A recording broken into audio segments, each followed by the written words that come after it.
President Trump's earlier decision to skip the Philippines summit meeting had rattled officials in the region, who warned that it would raise questions about the commitment of the United States to Southeast Asia. Tom Brenner, The New York Times, Washington. President Trump has decided to attend a summit meeting of Pacific Rim leaders in the Philippines on November 14, the White House said on Friday, a decision that will tack an extra day onto his already marathon tour of the region.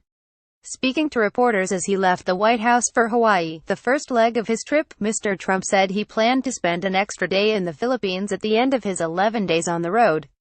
Later, the White House press secretary, Sarah Huckabee Sanders, confirmed that he would attend the East Asia Summit, a meeting of leaders from Australia, Japan, China, Russia and other countries that his predecessor, President Barack Obama, had made a priority.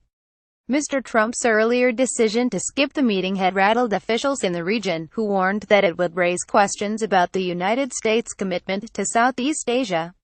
Coupled with Mr. Trump's withdrawal of the United States from the Trans-Pacific Partnership and his heavy focus on the North Korea crisis, some analysts said that if he were a no-show at the summit, it would deepen questions about America's future in the region.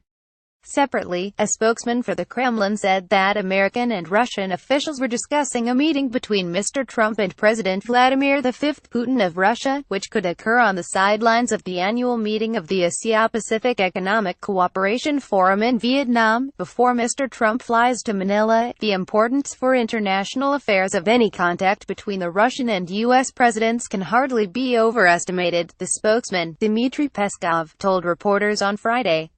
On Thursday, Mr. Trump's National Security Advisor, Lt. Gen. H.R. McMaster, did not rule out a meeting.